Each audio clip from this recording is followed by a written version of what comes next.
Dr. Rick. I'm doing an unboxing on snowshoes. So these are my snowshoes. I'm in a field somewhere in Winfield, and it's across the street from, just FYI in case you're interested, across the street from Herrick Lake.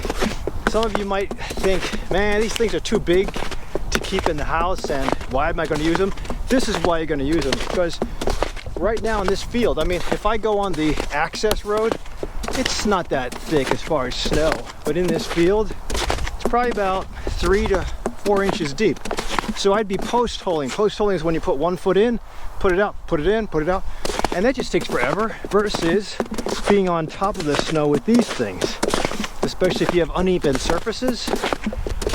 So it just gives you, I mean, you can't go fast. I could probably run. I can't run like I did with my crampons on Mount Hoy, but this allows you to traverse with pretty decent time. Post-holing is just so slow, and your shoes get wet, your socks get wet, sometimes the snow gets in if you don't have gaiters. It's just a nice option to have extra things available. I think, ooh, look at that. I got a crowd of geese coming my way.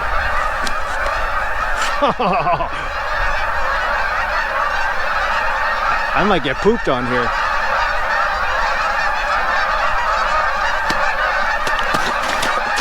Cool.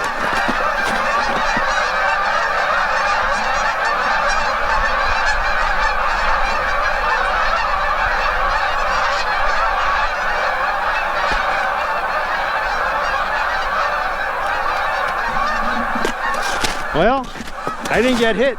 I think snowshoes, because the price is so cheap, are relatively, it's a good accessory to keep in the garage somewhere. So it's nice because it allows you, especially in wintertime, to go off trail. In the forest preserves, you're not supposed to go off trail because you can trample some trillium, and it's that very delicate plant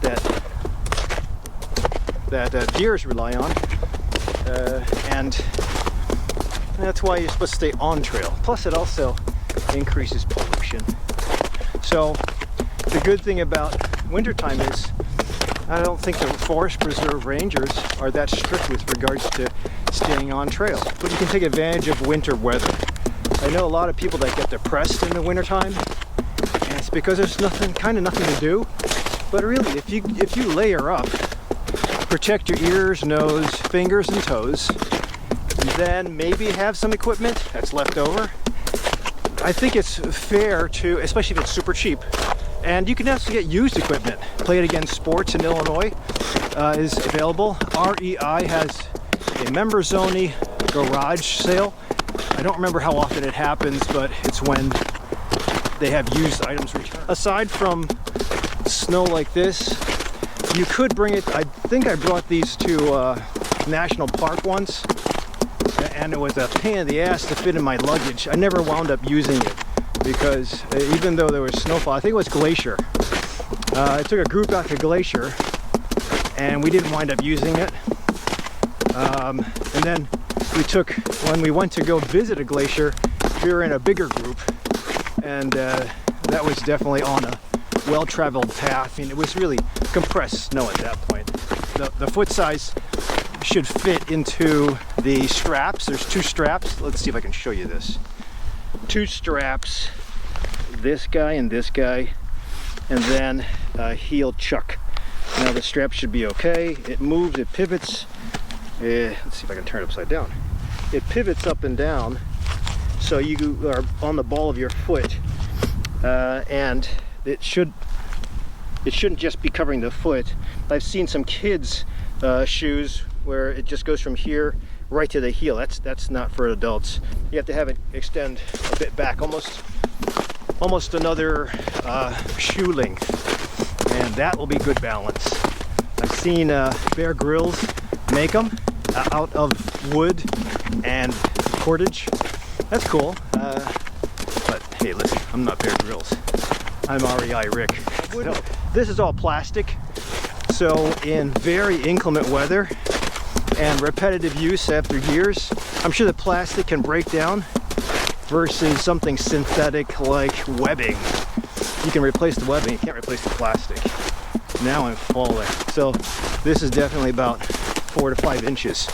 So now I don't have to post hold. I can traverse this area pretty quick. If you are going to go out into the wilderness, you should always tell somebody where you're going. And if you do leave your car at a forest preserve parking lot, the proper way to do it, just in case.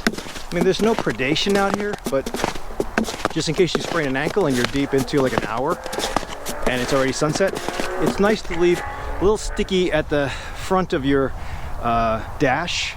That way, if a forest preserve person comes in and looks at your dash, you'll see that you went out at a certain time. This is your cell phone, and please contact so-and-so for emergencies. So, tip of the week. Now I'm getting into, this is the access road for firefighters, just in case you have a big fire back here. So now the snow is not going to be thick over here. So hopefully this gave you a couple of ideas. Comment down below. Otherwise, don't forget to subscribe to me on YouTube and check out my Herbal 411 website. Thanks for watching. See you at the next video.